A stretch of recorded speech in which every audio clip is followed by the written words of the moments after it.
Hello నమస్తే, welcome back to Pramodini kitchen channel. ఇవాళ నేను తయారు చేయబోయే recipe prawns curry and prawns biryani చేస్తానండి. దీనికి కావాల్సిన పదార్థాలు: ప్రాన్స్ అనేవి కేజీ తీసుకున్నాను. దానిలో ఉప్పు, కారం, పసుపు, అల్లం వెల్లుల్లి పేస్టు, కొంచెం నిమ్మకాయ చెక్క వేసి అట్లా మ్యారినేట్ చేశాను.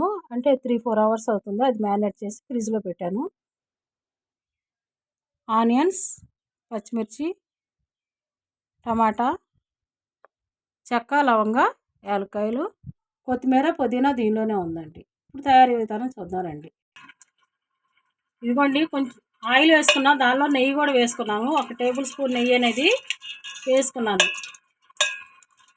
కాగిందండి. దానిలో చెక్క, లవంగ, యాలక్కాయలు, బిర్యానీ ఆకు అనేది వేసుకున్నాను.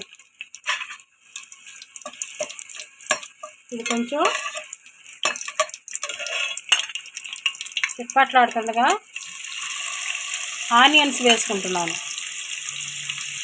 పచ్చిమిర్చి కూడా వేసుకుంటున్నాను. ఇది ఆయిల్లో రోస్ట్ అవ్వాలి.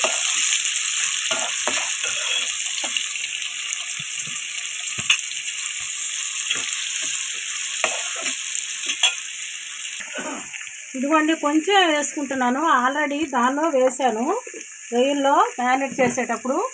అందుకోసం అని చెప్పేసి కొంచెం వేసుకుంటున్నాను. ఇది వేగటం కోసం. మూత పెట్టుకుంటాను. అల్లం వెల్లుల్లి పేస్ట్ కొంచెమే వేసుకుంటున్నానండి. 1/2 టేబుల్ స్పూను. ఆల్రెడీ దానిలో వేసాను కాబట్టి. అల్లం వెల్లుల్లిలో ఉన్న పచ్చివాసన అంతా పోయే విధంగా దీన్ని వేయించుకోవాలి. ఈ విధంగా వేయించుకోవాలి.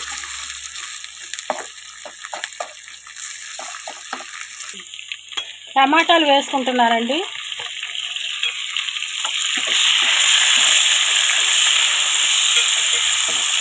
ఈ టమాటాలు కూడా వేగాలి.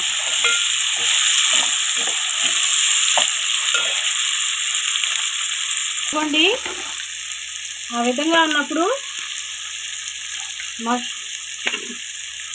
ప్రాన్స్ అనేవి వేసుకుంటున్నాను.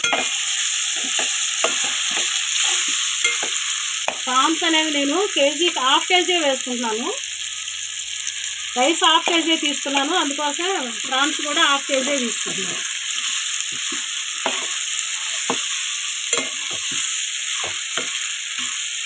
నిజంగా కలిపి పెట్టుకొని ఇదిగోండి, మూత పెట్టుకుందాం. ఇదిగోండి, కొంచెం పెరుగు వేసుకుంటున్నాను. కలుపుకుందాం.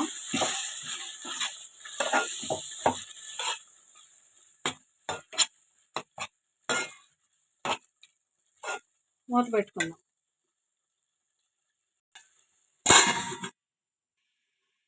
రైస్ వేసుకుందాం.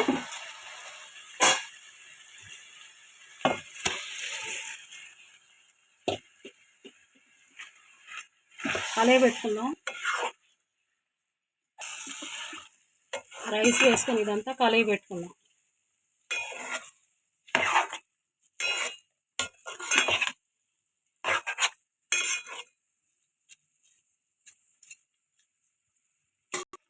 వాటర్ పోసుకుందాం అండి. ఆల్రెడీ నేను కొలిచి పెట్టాను వాటరు. 1 కప్పుకి 1.5 కప్పు వాటరు.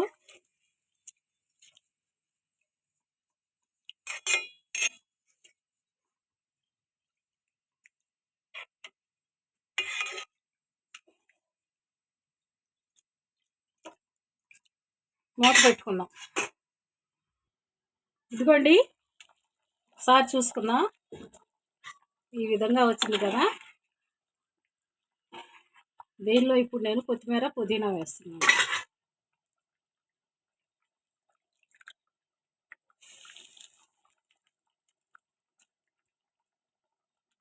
ఉప్పు, కారం కూడా చూసుకొని వేసుకోండి. నాకైతే సరిపోయింది.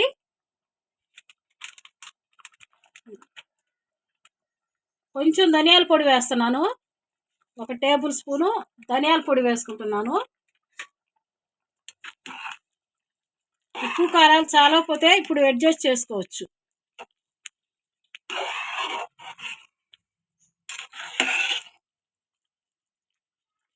ఉప్పు కలిపితే రైస్ విరిగిపోతుంది. అందుకోసమే ఈ విధంగా కలుపుకోవాలి. మూత పెట్టుకుందాం. ఇదిగోండి, ఒకసారి చూద్దాం కర్రీ. రైసు ఈ విధంగా ఉందండి. పైన నేను కొత్తిమీర చల్లాను.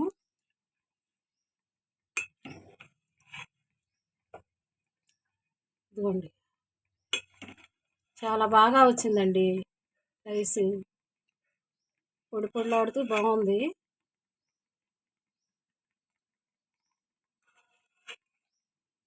అంతా కూడా ఈ విధంగా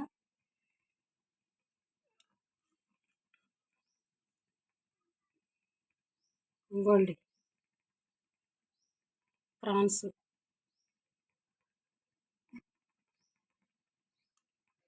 చూశారు కదండి, వేడి వేడి రొయ్యల బిర్యానీ చాలా బాగుందండి. నేనైతే దీంతో అలియాతో పెడుతున్నానండి. చాలా బాగుంది. రైతా కూడా చేశాను. సో ఈ విధంగా చేసుకోండి. నా వీడియో కానీ మీకు నచ్చినట్లయితే లైక్ చేయండి, షేర్ చేయండి, సబ్స్క్రైబ్ చేసుకోండి.